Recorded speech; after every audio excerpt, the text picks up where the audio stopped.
So hi everyone, and welcome to our next conversation. And we're going to be talking about biopolitics, bodies and borders in the broader context of migration and health. And I'm delighted to be able to introduce another fantastic colleague into conversation. And today we have Associate Professor Kama Chavez, who is from the University of Texas at Austin. I'm going to ask Kama to please introduce herself and her own work. And from that, we will move into a conversation that focuses on Kama's most recent publication, Exploring the Borders of AIDS, Race, Quarantine, and Resistance. So over to you. All right. Well, first of all, thank you so much for having me. I'm really excited to get the opportunity to talk to you and your students. I am the department chair and an associate professor in the Department of Mexican American and Latino Studies at UT. And so that is, US-based ethnic studies. There's a long history of particularly Mexican American studies in the state of Texas. And so it's kind of like one of the best places in the country to do this. So I'm really excited to be in this kind of intellectual community. And my work is in some ways adjacent to Latino studies or Mexican American studies, as someone who's largely focused on studying immigration and migration processes. So my work in particular, I guess, is kind of in the subfield of queer migration studies. And so I've long looked at how gender and sexuality sort of construct different aspects of, or virtually every aspect of, migration processes. And then I'm particularly interested in how people resist the ways that they're constructed by these broader forms of governance, as well as norms that are imposed by media or public health or law enforcement, et cetera. So that's largely, I think, the kind of thing my work is interested in, is this tension between power and resistance, really. Fantastic, thank you. I was thinking what would be, I think, helpful is to perhaps talk a little bit about your earlier work, so your queer migration politics monograph, and then the edited collection on queer and trans migrations, which is also forming another part of some of these conversations that we're having. And there's a fantastic YouTube I found, which I think was one of the book launches and discussions that were linked to the Queer and Trans Migrations book, which was I've really enjoyed it. And it was a great way to get to know the contributors and some of the work there.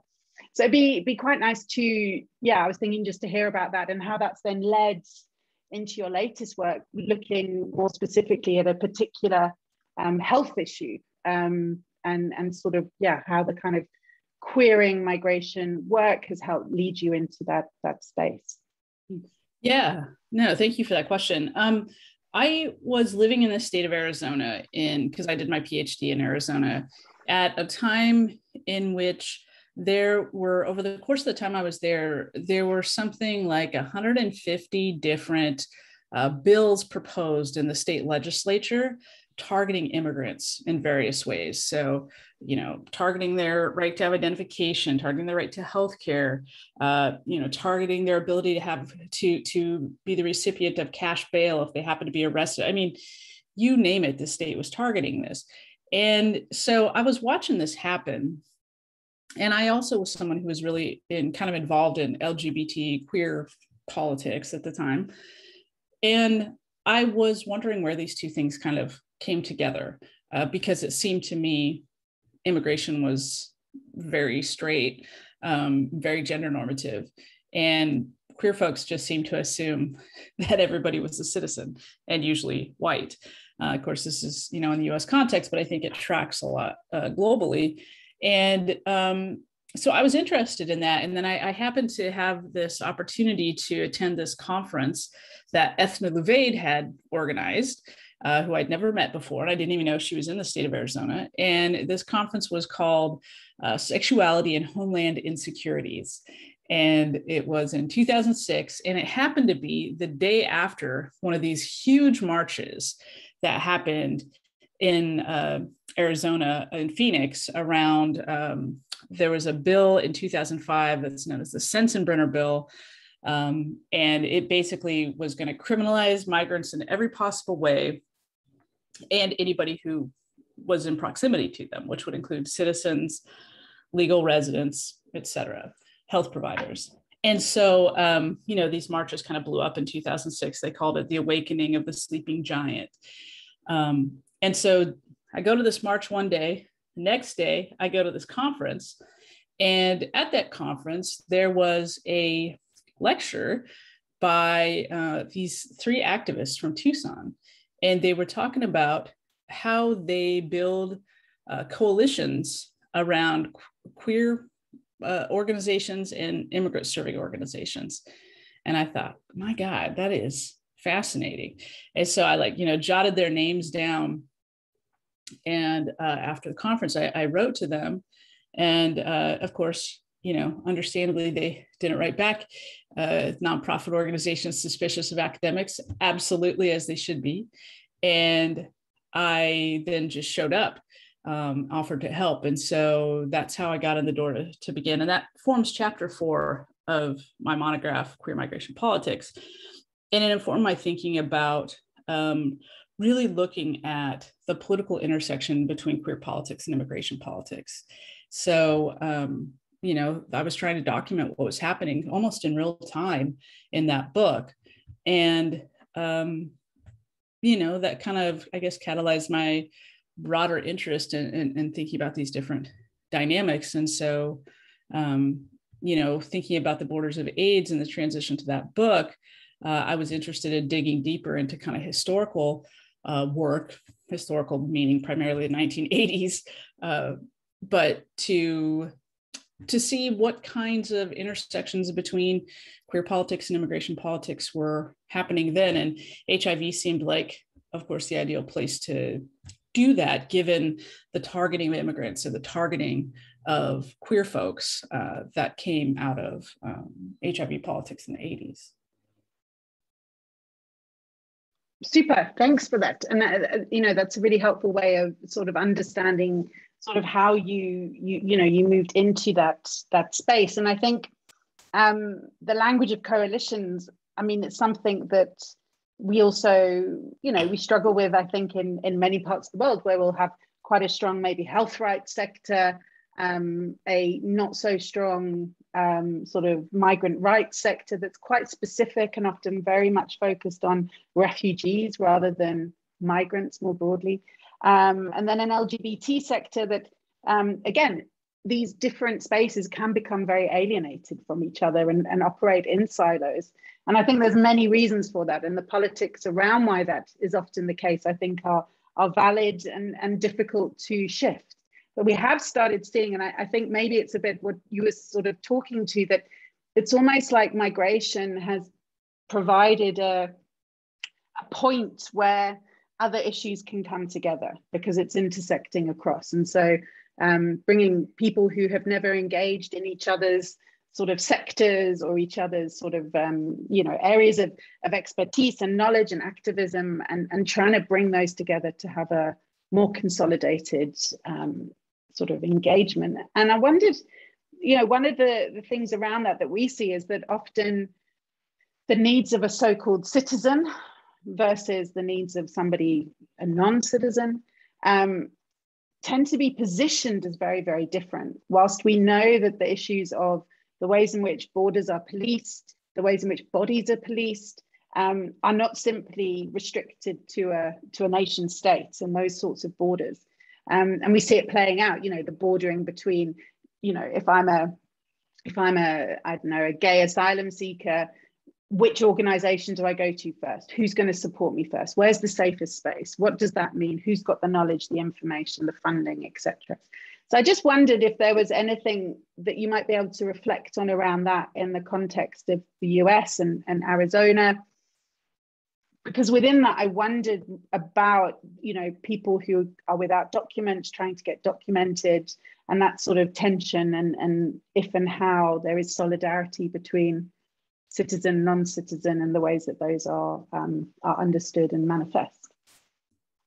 Yeah, I think it plays out really complexly. I'll talk about a couple of examples. And so one of the big things that you see happening kind of on the right wing of the political spectrum in the United States is, even though they're profoundly anti-Black, Black is imagined as a US citizen.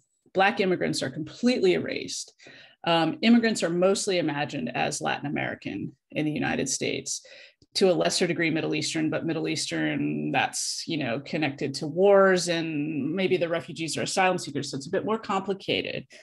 But undocumented immigrants are imagined to be Latin American, and they largely are in the United States.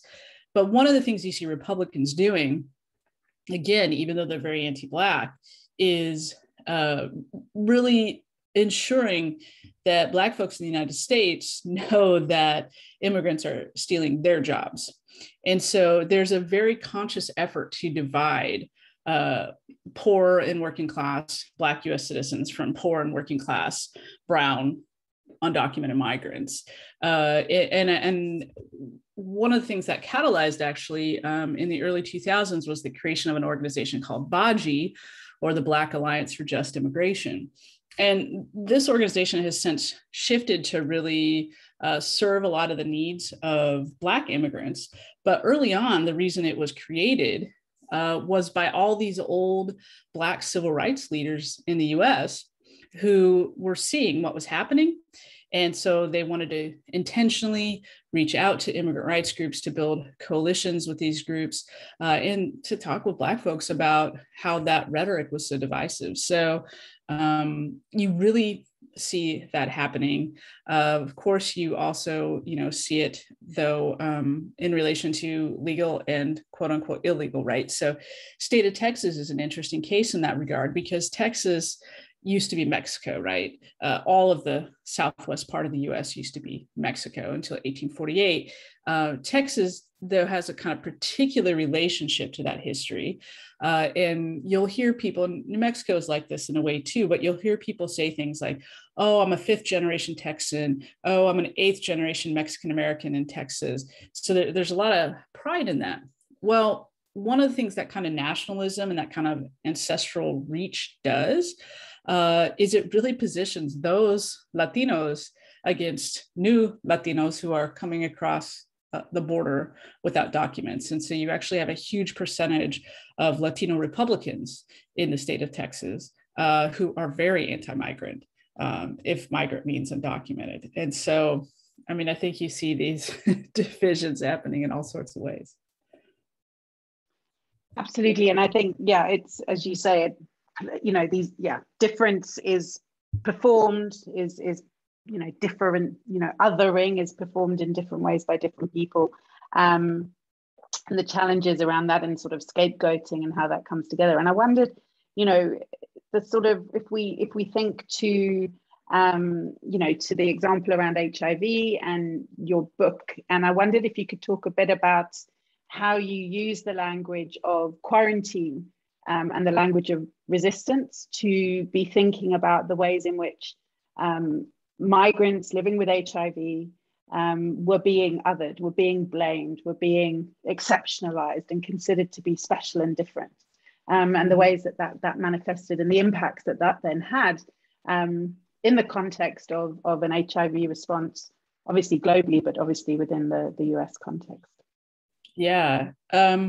So, the history of HIV and AIDS in the United States is an interesting one if you think about it through the lens of quarantine. It's interesting otherwise too, obviously, but if you get it through the lens of quarantine. And so when I started thinking about this book, I was really surprised that the concept of quarantine kept coming up, because obviously we know now, and actually in the US context, we knew pretty much by 1982 that whatever it was that was causing AIDS, because we didn't really know that until a few years later, but whatever it was, we knew was not communicable by air.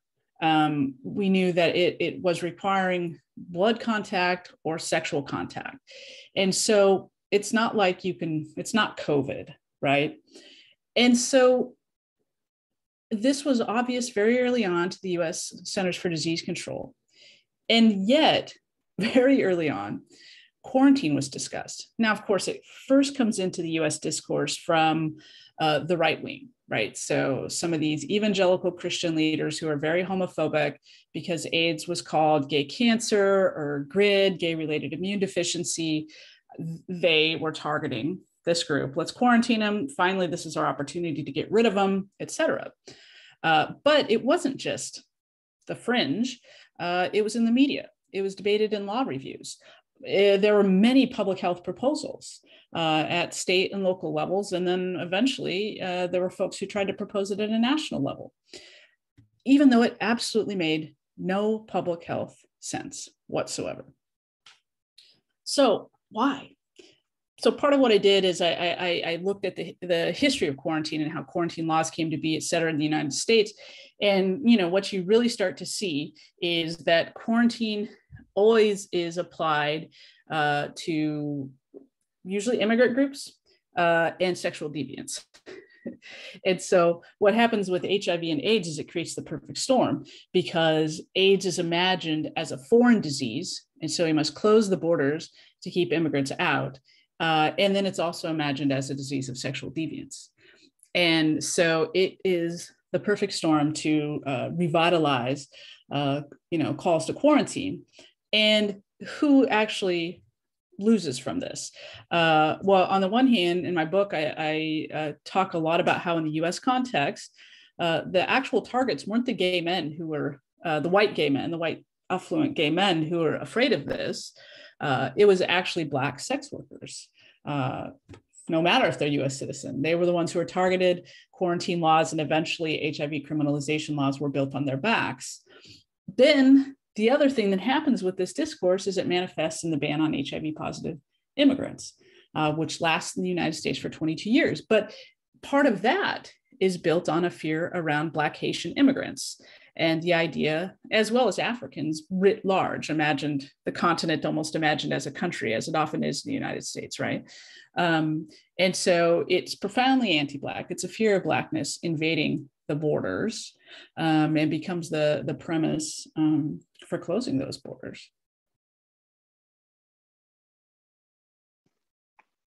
And as you say, you know, whilst HIV obviously isn't COVID and COVID isn't HIV, I think, you know, the parallels around blame, the parallels around sort of, you know, racist tropes, the parallels around, you know, the ways particular groups are perceived and positioned and blamed, and the language of scapegoating. And I wondered if you were able to talk a bit more about that, you know, I think more generally, but how, you know, migrants in the context of health in particular, but we know it's also about other sort of social issues around, for example, levels of unemployment, etc. It's the immigrant body, the immigrant person is the person who is being blamed for those often failures by the state. And I just wondered, sort of the role that scapegoating plays in providing, I guess, you know, further kind of justification for the state to implement these sorts of barriers and boundaries and challenges to movement, and whether the sort of more contemporary time, I guess, you know, since sort of the 80s, how that kind of language of scapegoating is maybe manifesting within the country, with people moving, perhaps, I don't know, you know, within the country. I've been thinking about people moving up from South America through to the States now, if that's causing any further opportunities for this language of scapegoating, particularly sort of, now, and the ways in which the politics around that and how that gets performed and inscribed on migrant bodies. Maybe that's something you could talk to. Yeah. So one of the things in the United States context about the 1980s, and so the 80s begin, 1981 with Ronald Reagan as president, and then his vice president, George Bush, takes over starting in 1989. And so you have the sort of onslaught of neoliberalism, of course, in the United States at this time, kind of rolling this out as you do in other places across the world. And the part of the way that the Reagan administration justifies a lot of the things that it wants to do with regard to tax policy, et cetera, is building an alliance with conservatives, social conservatives. And that's how he gets a base, and that's how he's able to get his sort of economic agenda, the neoliberal agenda, rolled out, is to get buy-in from social conservatives. So in so doing that, the issue of AIDS is really inconvenient for him, right? It's killing people, and these people, eventually start making a lot of noise. And so one of the things that you really see the Reagan administration doing is sort of subtly fostering fear, of course, particularly around gay men, but also around immigrants, and particularly Black immigrants, in order to both scapegoat and marginalize, but also to deflect attention from the fact that his administration is not putting the resources towards fighting this thing that need to be done.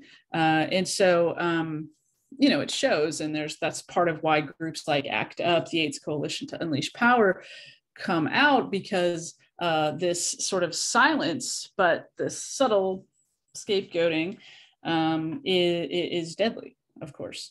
And that's the kind of silence equals death, as the slogan people associate with ACT UP becomes significant. And I think, it's interesting to have finished this book in a time of COVID, in the sense that you see a lot of similar things in the US context. It was almost uncanny, right, to hear Trump talk about the China virus, or the Kung flu, as he would call it, in his very xenophobic way, and then the attacks we saw on Asians, which were throughout the country and are very similar to things that happened to Haitians when they were designated as a high-risk group for AIDS in 1982. And so, these, part of what I want to show in the work, and part of what I want us to think through with the work, is how every time these kinds of things happen, they're part of a deeper logic of the state. And so they're not new. And part of resisting them is to understand that deeper logic, to be able to interrogate it. So, yeah. Thanks. I was wondering, within any of that sort of discussion, one of the things that we often talk about in that kind of broader migration health sort of field of work is around the ways in which the idea of deservingness is considered or not, and who's considered deserving, and who's the good migrant and who's the bad migrant. And I just wondered, reflecting on your work over the years, if and how that kind of idea and the concept of deservingness has played out, and who, does the state perceive certain people as deserving? Does society, civil society? And be interesting just to hear your reflections on that. So I think this is one of the most kind of important things that we need to think through as politically minded academics and as organizers, because one of the ways in the US context, which is the context I know well, one of the ways that immigrant rights groups in particular have, and queer, many groups, right, have made their case, but with immigrant rights, is to say, we're good, normal, healthy families. We're Catholics. We're very moral. We're very, very hard workers. Look at us out in the fields picking your strawberries. Like, we're, very hard workers, and we're not criminal. And those three things are all about deservingness.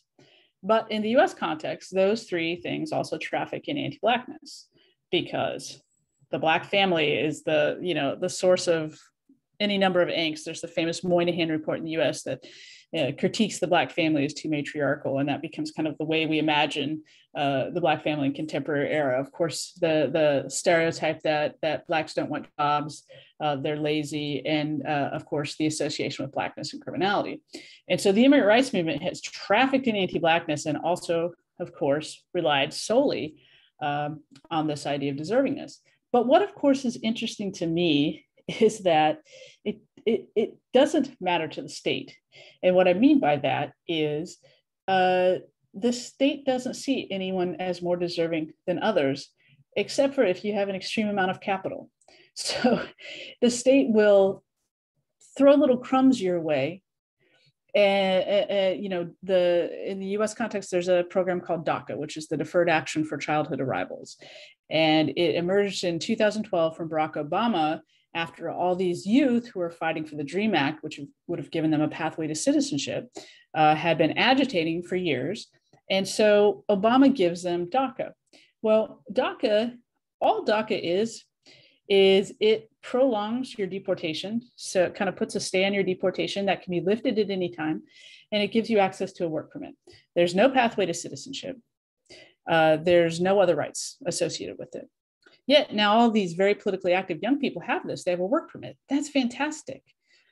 But can they be political now? If they get arrested, they don't have DACA anymore, so they can't be activists anymore, right? And so the state doesn't care. The state will take the most elite, the most economically privileged, give you little bits.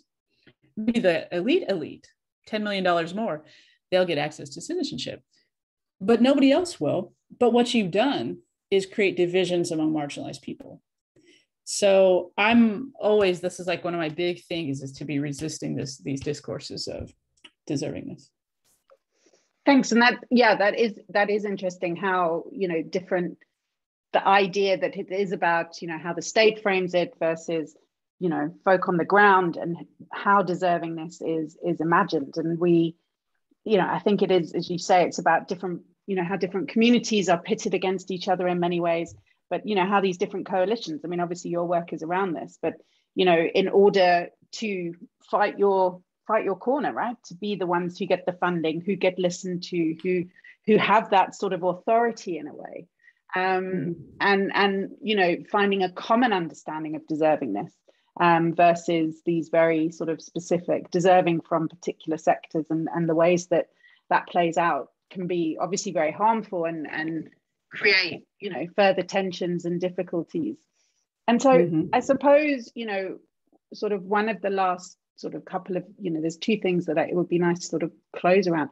One is about performing deservingness, which in a way, I suppose sort of you've touched on a little bit, but do you see, are there individuals who are looking and are in need of support for various reasons?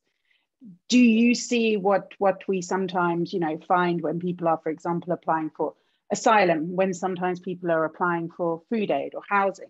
We know that sometimes there is a way we have to perform to access those issues. It doesn't mean that we're any less deserving. It's that we've worked out why the system isn't working, why it's unfair, and how we have to try and access it. And I wondered if you'd come across examples of that in your work over the years at all. Yeah, I mean, I think that you know, and this is where it gets complicated, right? So I think that the instance of asylum is especially poignant here to talk through. So many asylum regimes around the world, when we're talking about LGBT asylum, there is an expectation that gayness means a very particular thing. So in the US context, if you're a masculine gay man, for example, you're not going to get access to asylum in this country. Or if you're a feminine lesbian, you're not going to get access. Or if you're a lesbian who has kids or a history of being married to a man, right? That performance just doesn't work. And in the US context, credibility is deemed, credibility, which is purely the judgment of the immigration judge, is the primary criteria by which cases are adjudicated. And so if you don't meet this stereotyped idea of what a gay man should be, if you're a trans woman but you look like a man, whatever that means, all those things I mentioned, there's little access. And so this is a challenge. So what do you do? Because if you know that and your lawyer has coached you in that way, you know, my view is like, we just want to get people through the door.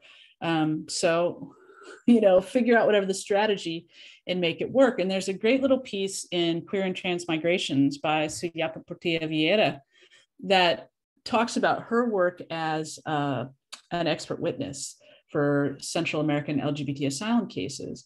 And, you know, her view is like, we just got to get the work done, whatever it is. And this is one of those complicated political things where it's like, you might be doing bad in that situation, in the sense that you might be reinforcing a stereotype, or in one of her primary examples, you might be reinforcing negative ideas about Honduran culture. But the immediate thing, because the asylum system is messed up so much anyway, let's do the immediate thing. So I think there are particular instances where it's like, do what you got to do to use the system. The broader political question about how do we perform in particular ways, I think is harder to parse out. Yeah, and I mean, so many similarities with, South Africa, that particularly around asylum seeking, which is so broken, and the challenges, around refugee status determination officers and the ways in which they behave on the ground, and it's beyond disrespectful. And colleagues recently, and it'll be a reading that'll be available to everyone, is a recent report which has looked at the refugee status determination letters, the rejection letters, for people who have been seeking asylum on the basis of gender, basis of sexual orientation, basis of gender and sexual violence. And it's horrific reading. And this is a repeated and a persistent and endemic challenge. The last review of determination letters was done probably about 10 years ago, and outlined the exact same issues, to the point of even having cutting and pasting standard rejections, where somebody has actually traveled from Malawi, but they get a rejection letter that's based on them having come from Zambia or whatever it might be, and assumptions that are pervasive across society and across politics and across a country and a region where, issues around, homosexuality still being criminalized, and the ways in which people are, having to try and learn to navigate this, how difficult it still is to have frank conversations around what is identity, what is, persecution on the basis of identity, for example. So, it's obviously horrific everywhere. And I think that that's one of the areas where there's the most need to be seeing, how do we shift these asylum systems, but at the same time, if we're finding ways to navigate where it's broken, to make it work by exposing more how broken it is. We know that also creates other challenges around what's made visible to the state about how things aren't working. And so, well, do we just shut it down? And these kinds of challenges rather than working to improve it. So I guess just to sort of come to a close is really, thinking on what we've been discussing, and obviously your work, and thinking ahead. So we're in this particular moment with COVID, and we're still in a sort of acute moment. And we know that the pandemic is, pandemics don't just end. This is going to be with us for our lifetimes at least. And it's going to be managed in different ways, and it's going to have different impacts and different affects. But there's also going to be other pandemics that come.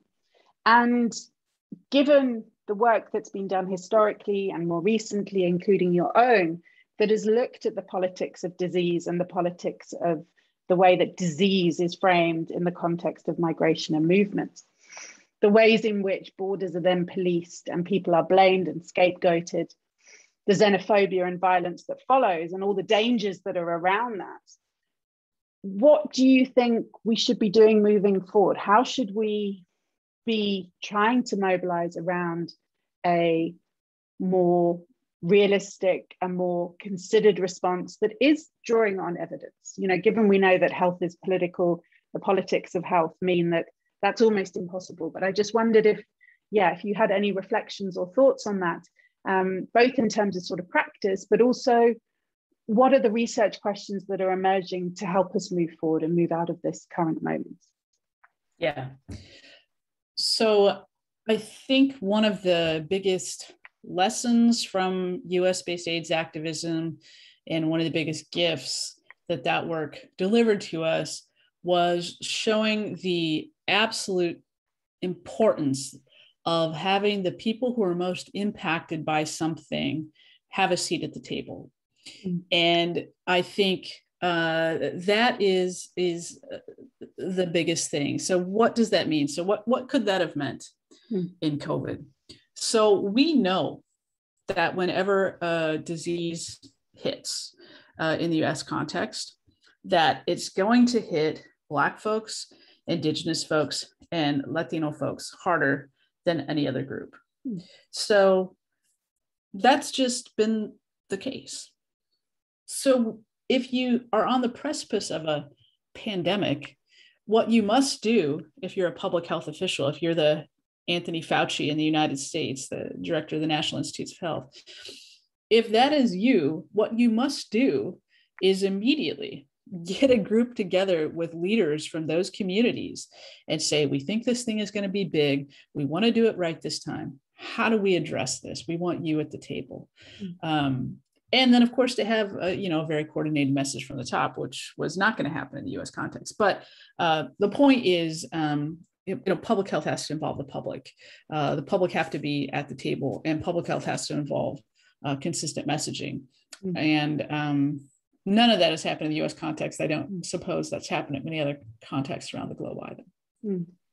Thanks. I mean, it links into reflections. I was having a conversation with Sarah Davies and Claire Wenham about global health security, but about the work they've been doing around pushing for feminist global health security approaches and feminist international, international relations work to really be trying to push exactly for this. So it's not only about who's at the table, but it's also about who's doing the work. And we had a conversation about, again, who is it that's being listened to? Who are the advisors? Who, particularly from the kind of Geneva perspective. And I think, the real sadness around these lessons not being listened to. And I think in South Africa, this is something that has been felt very strongly particularly by civil society, is that there is a history of incredible activism around HIV. And those individuals are still pushing for that work to be reflected today. And civil society has been taking this on. But the state, it's not being listened to, even though, we're in the year, 2021, and that history is fresh and real and has continued.